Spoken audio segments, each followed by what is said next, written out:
Hello and welcome to the Managing Madrid Podcast. We are here on yet another historic night. I am in disbelief. Eduardo is in disbelief. We were talking about it for about 10 seconds before we started recording. We're so hyped. This is unbelievable. I'm still waiting for someone to just kind of pinch me. Gonna start off with a stat that I think is very fitting that Opta Joe tweeted moments ago.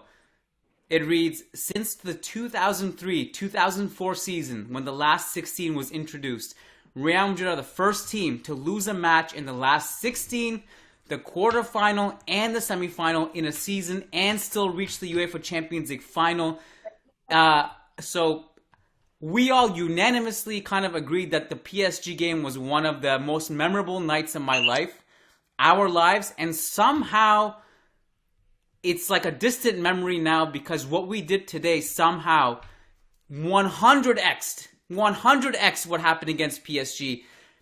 In the 90th minute, we're down against the best team we faced all season. And I'm so proud of this team because it's not just, we can talk about the remontadas and everything. This team tonight was a bunch of young kids who were playing beyond their years, were amazing, and I'm so proud of them. Rodrigo, Camavinga, Fede Valverde, these guys came into their own tonight.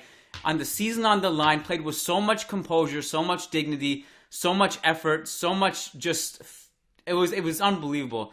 And I'm out of words. I mean, Eduardo, how do we make sense of this? There's part of me that wants to talk about tactics. We should just talk about there needs to be scientists coming in at this point to analyze. I think there's been an evolution. The humans at Real Madrid have evolved into something. They've developed a clutch gene. And I don't know how to make sense of it anymore. This is unbelievable. This is the greatest season maybe ever. If we win this now, it's the most memorable season of my entire Real Madrid life. I've never seen anything like this in all of sports.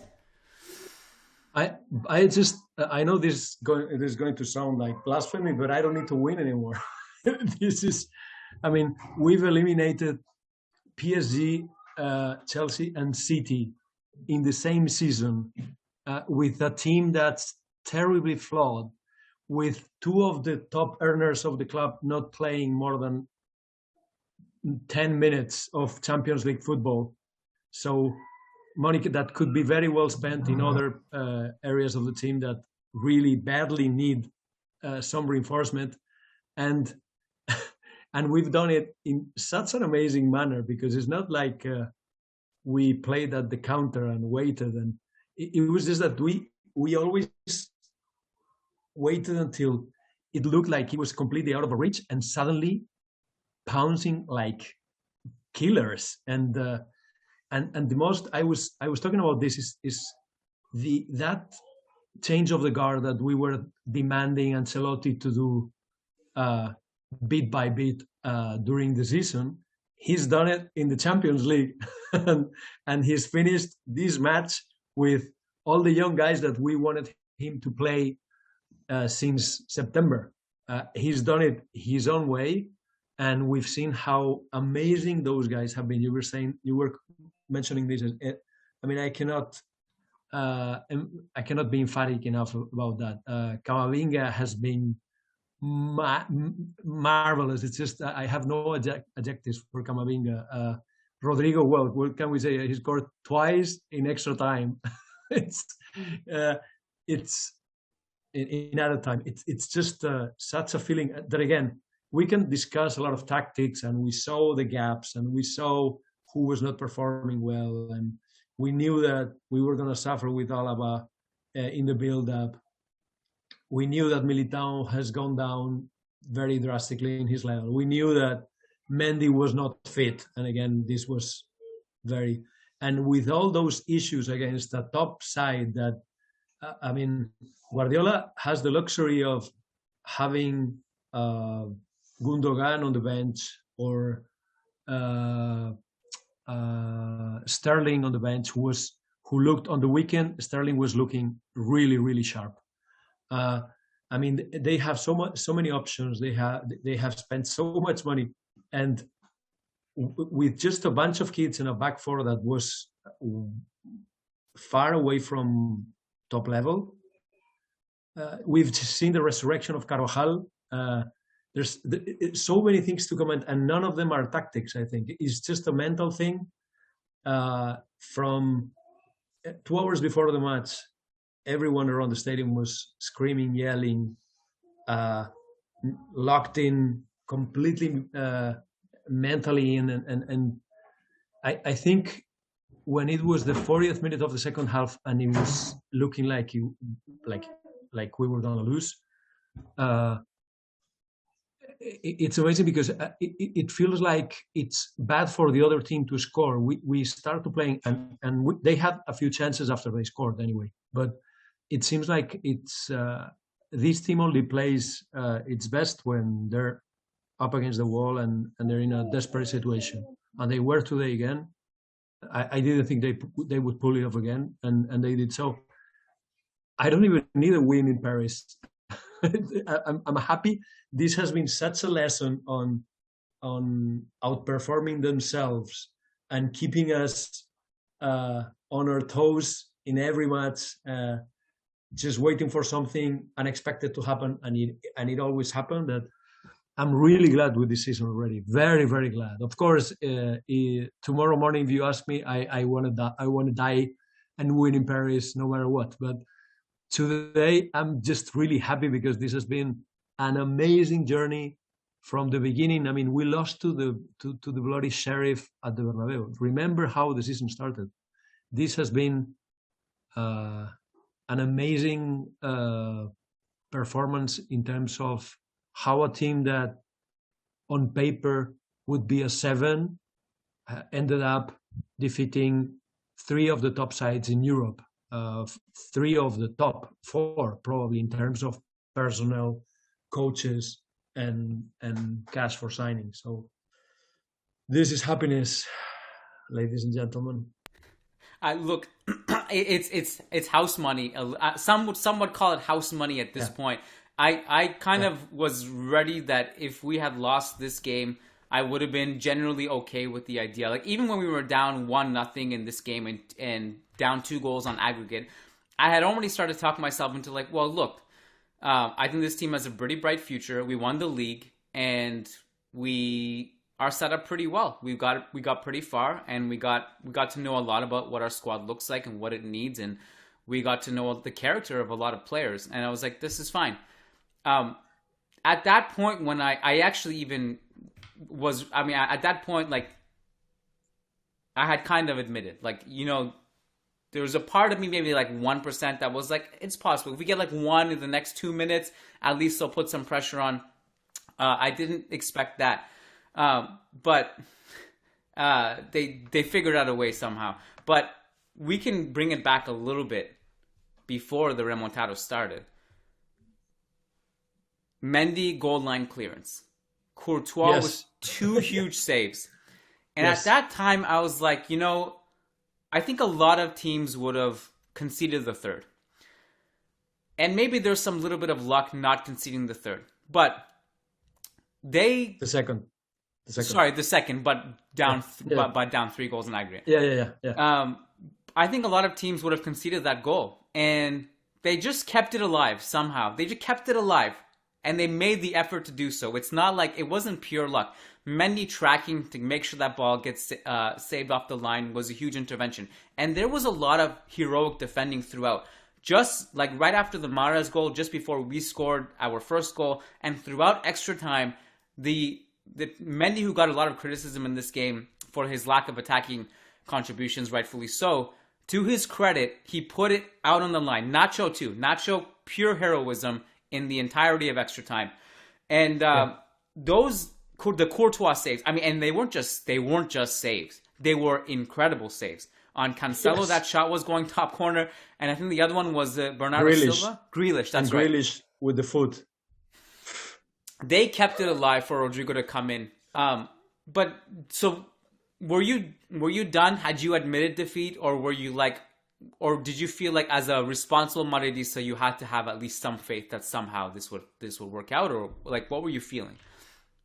The fact that they kept it alive gave me a very slight hope. Not that I was thinking we're turning this back. Like like it happened against Chelsea. Against Chelsea, I was thinking we're coming back, but when they scored, I thought, wow, this looks bad.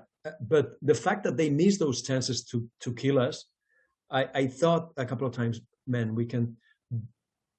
But I saw the time running down, and at the 87th or 88th, I thought, this is over. It's impossible. We cannot come back from this. I mean, that's when for a while, I was keeping my hopes, but when it was really close to the 90th minute, I thought it's impossible to come back from this. And my point all this week is we can only make it if they screw up, if they bottle it. They have to bottle it. If they don't do it, if they don't if they don't take 3 steps back, and they did. The fact is they did. It took us longer than I expected because they really had us against the wall. And 90th minute. But 90th minute. But once we scored, they just gave it away. They had no mental strength to come back from our first goal. When we scored the first, I think we all agree with this. I didn't think we were going to score the first. I thought we were going to lose when on the 87th, 88th. When Rodrigo scored the first, I was sure we were going to score the second. I thought they're dead. They're dead. They're not going to come back from this. Well, and that's what the stadium felt too. You could feel it. When Rodrigo scored the first, it was like everyone standing. Like, this is the moment. We need to take advantage of this moment. They're dead. That's when everyone went bonkers at the Bernabeu. I mean, I have pictures of my friends and videos, and it's just they go ballistic. I'm so mad that I'm not there. I just can't believe it. I felt it too after the first goal, but there was also a part of me that was like, no way. You can't even script this shit. You can't even write movies about this. It would be unrealistic. And that part of me thinks like, I won't accept a 2-0 win over Liverpool. I will only accept a remontada in the 95th minute. It's the only way to win. Inexcusable if we win any other way. It's interesting that it's interesting that we're talking about it this way too, because I actually thought that City, after the Mahrez goal, they looked so sharp defensively to just close it out and get the job done. That's what made me doubt about this. It wasn't like PSG and Chelsea where they had vulnerabilities. Yeah, it's not that Manchester City were perfect or they didn't have vulnerabilities, but I felt that we were locked in and tactically astute. They were preventing us from getting into the final third. We didn't have many chances until Rodrigo's first goal, right? And that's where we had the beginning of the second half wasn't bad. That miss by Vinicius, right, and we had a couple of through balls that Vinicius didn't quite control the right way. That gave me hope. But yes, as you mentioned, after they scored, they were very solid at the back, and they had the chance to score, a few chances to score. Now, but again, we've seen it. It just takes one moment of distraction, and we pounce, and then the whole match is turned upside down. It's fantastic. It's amazing what the human body is capable of with adrenaline, because something also happens during all these comebacks that all the players who look dead tired up until that point, all of a sudden they just get the juice somewhere, somehow. Something in the air just like, it's like almost like jolts of electricity goes through the pitch, and all of a sudden they're walking on, a third lung gets instilled into their body, and they start getting the energy from I don't know where. But it's also interesting to note, like, obviously Benzema scored the winning goal. But, this was in a large part done thanks to not Vinicius and Benzema up until a certain point. It was a lot of the younger players. But interesting that you point out that you really felt that it was going to come down to, like, City shitting themselves.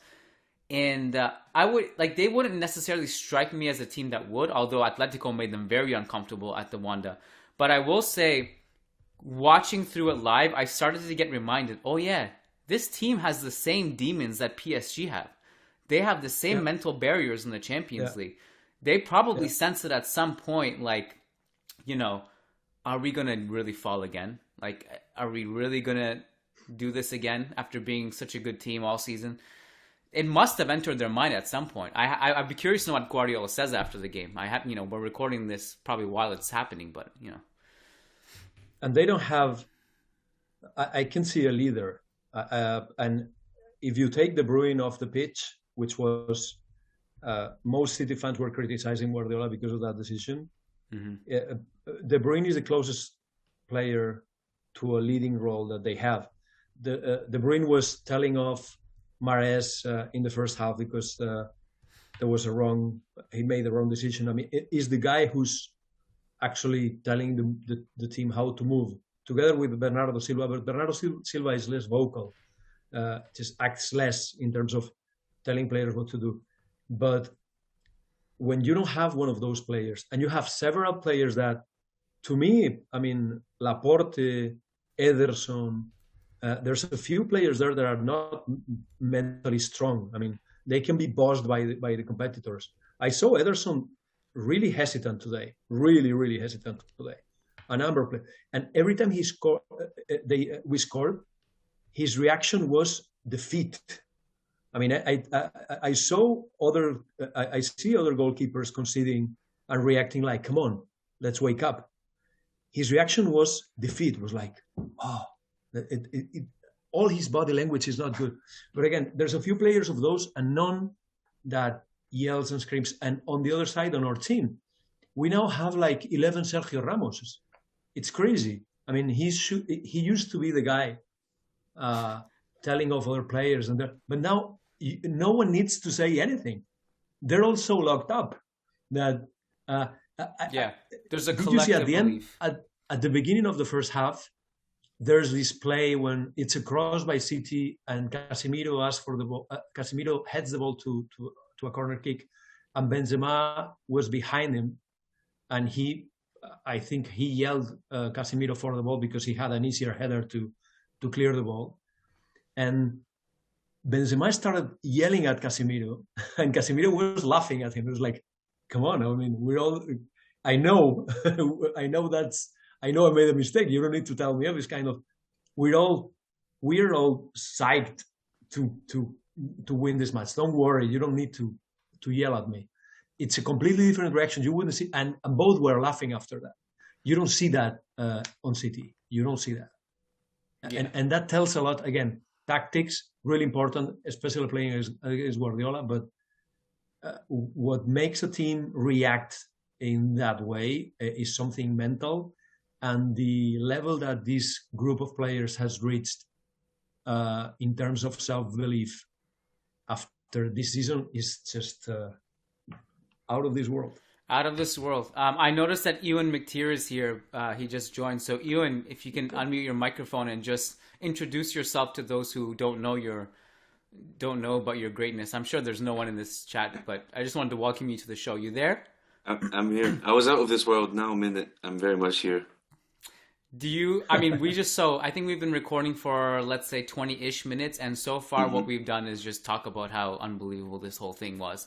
No, I like Eduardo's point about, like, it's not tactics, it's something else, it's belief. It's, you can't explain it by looking at the stats of this one, to the first shot on target being the first goal back, it's not about that, it's about something more in the players in the squad and Ancelotti and what he's brought to the team, the calming presence that he is, contrasting that with Guardiola, where the Man City players are technically so switched on, but sometimes maybe a bit too robotic. They don't have that human element that thrives on moments like the last few minutes at the Bernabeu there. So you can't explain it, but actually maybe you can explain it. It's quite simple. It's belief, and they've done it 2 times already, so we shouldn't really be too surprised that they've done it again.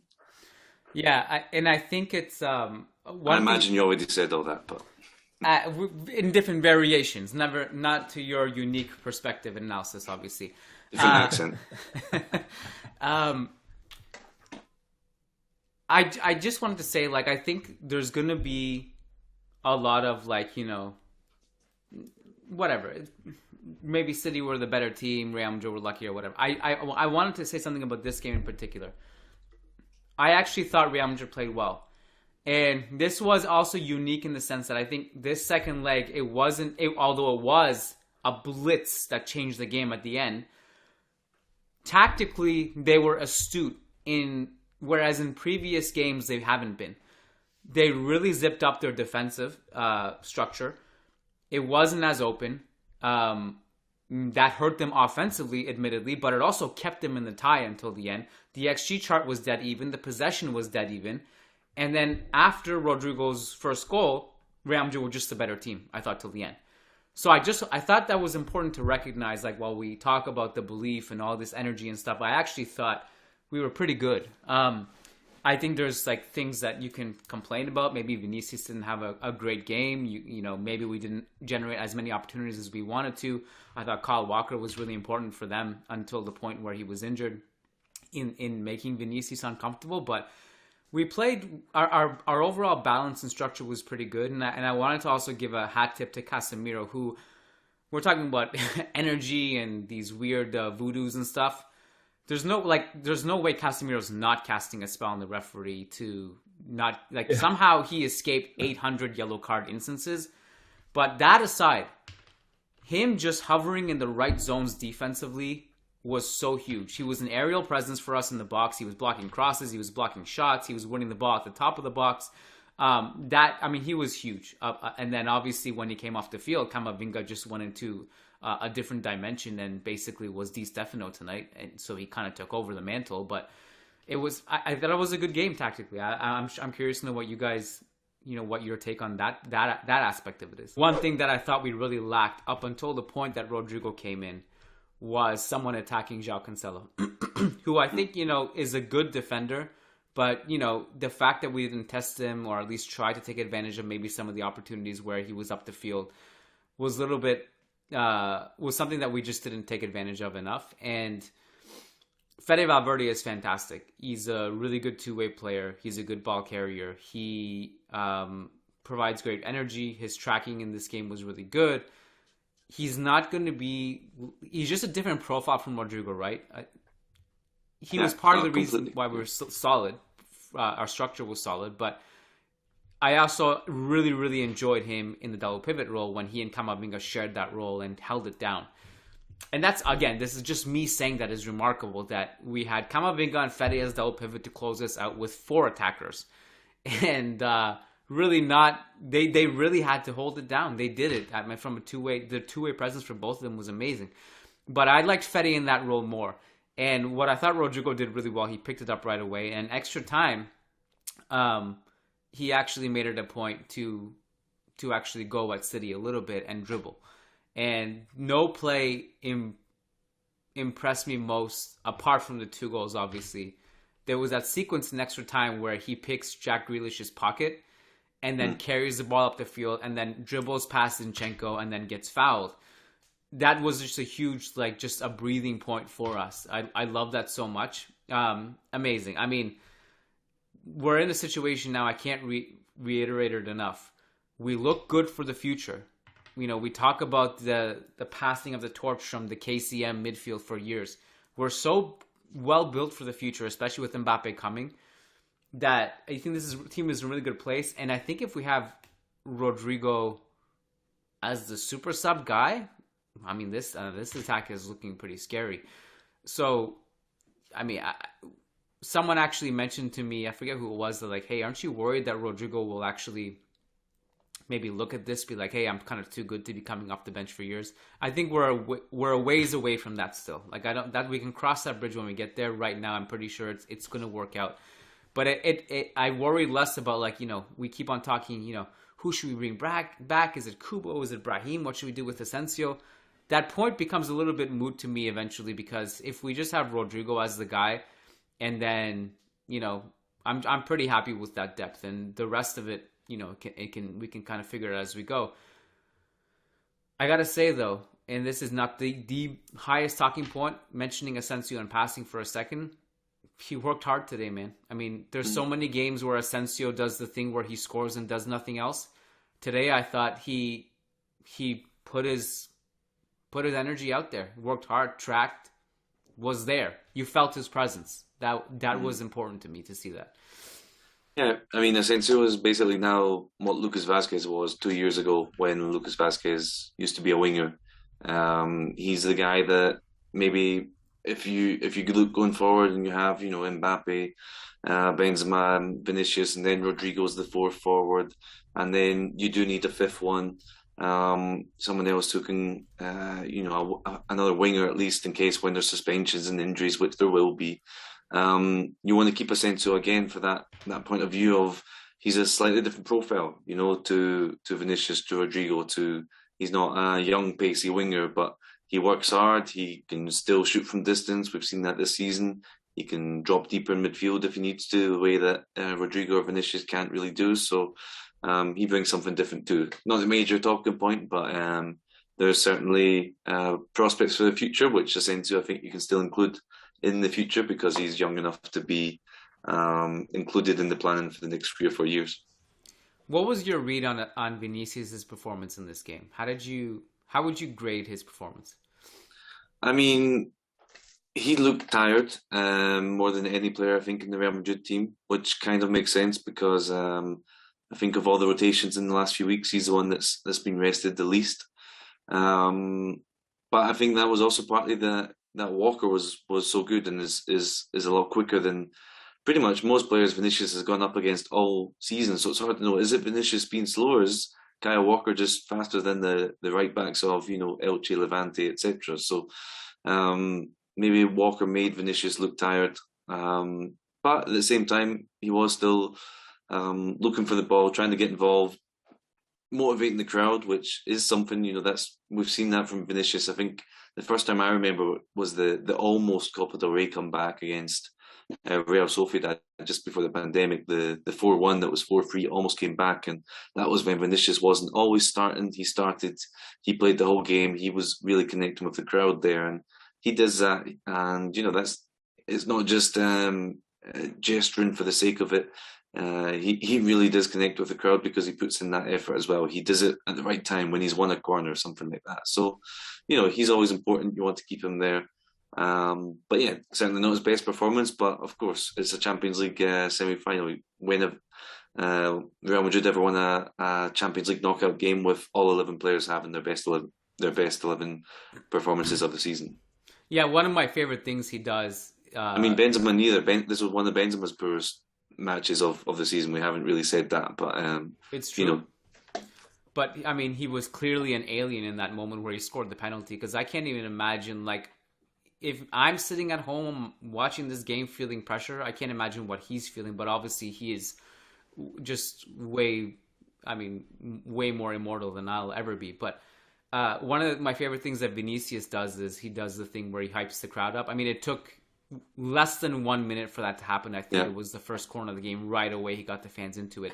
And I think you need those moments a lot in this game, because Real Madrid were at its best where the crowd had something to get behind the team about. And the moments where City had long spells of possession to kind of take the sting out of it were the moments where the Bernabeu was the most quiet and Real Madrid had less fuel to work with.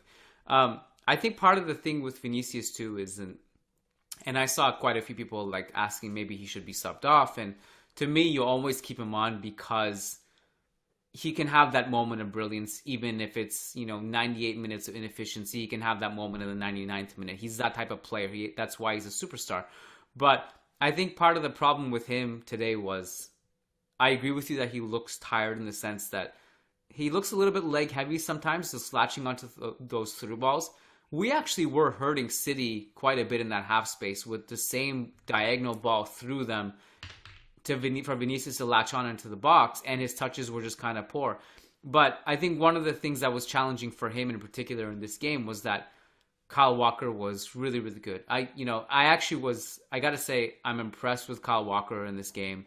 He stuck it out until he couldn't, and then, he had a couple of giveaways just before he came off as a sub. But up until that point, he was really good defensively.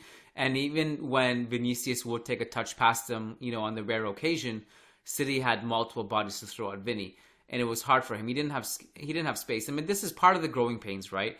When you are so good for so long, and people just realize, okay, well, this guy in the left wing is really damn good. For us to stop him, we need to basically give him no space and put him and basically force him to pass out of 2 or 3 players and force someone else to hurt us, not this guy. And that's part of the growing pains once the scouting report gets out. And so he'll go through this and then he'll get better. And, but he did look a little bit tired, I will admit. I did want to backtrack to Nacho for a second because I feel like maybe we didn't give him enough praise. He was unbelievable, man. Especially in extra time. I thought like he went to another gear, and also the leading, as we said, it wasn't just Mendy and Courtois who came up big just before the remontada started. Nacho himself had a couple of big interventions, and in this game, I mean, just looking at the numbers now, 4 interceptions game high, 5 clearances, team high, a game high 96.8% passing accuracy, 4 of 5 long balls completed. He was immense. I mean, and he also just had the rah-rah factor where he was just leading the team and just a heroic performance from Nacho. Reminded me of the Nacho that stepped up in the Champions League run last season when Ramos and Varane were injured. He was immense. This was a huge Ramos game. I mean, a huge Nacho game. And I wish Ramos was here too, because I just said his name a couple times. So, like, how does this Real Madrid DNA gene passes through the youngsters? Like, I don't know. Like, this is amazing. Whatever I saw, I mean, like, I just don't want to sleep now. It's already 5 o'clock in India, 5 a.m. Amazing dedication, man. Respect. So, Ewan, the question is, can you scientifically explain how the European DNA genes get passed on from one generation to the other? Give us a scientific explanation, please. No, I think it's a good point. I think the scientific explanation is that Modric is Rodrigo's father. So that is... That's a great answer. Which he said before. He even said that in the press conference before this. I mean, Rodrigo's father is, like, I think 11 months older than Modric. Like, Rodrigo's father is really young. Rodrigo's father is, like, younger than Dani Alves or something like that. So Modric basically is Rodrigo's father's age and has taken him under his wing, a bit like Modric also did with Luka Jovic. Some of the other older guys, Casemiro with the younger Brazilians, has taken them under his wing. There's a sort of, I think you see it in some sort of schools where there's a kind of buddy mentor system where the older students take some of the new ones under the wing. Something like this just very naturally, not organised, just very naturally happens at Real Madrid. The older players, like the younger players, they hang out with them, they speak to them, they go out for dinner, they really show them the way, they show them what it's like in Champions League matches, and I think it's almost infectious. They do manage to pass it on through, not using hand sanitizer or something like that. But these midfielders, especially the old midfielders, take these youngsters under their wings, Benzema too actually, and show them the DNA way. It's amazing to me when you look throughout Real Madrid history and you see the connections and the people who have like overlapped with each other. And this isn't the scientific explanation, obviously, but when you look at the fact that it kind of trips me out still. Benzema played with Raul at one point. They overlapped. Sergio Ramos played with Zinedine Zidane at one point. You keep connecting it back. Zidane played with Fernando Hierro. Fernando Hierro, you take it far back enough. I mean, he was in the team for ages. He was playing with Sanchez. Sanchez was, playing with Butragueño. And it keeps going back. Butragueño was coached by Di Stefano. The connections, we have had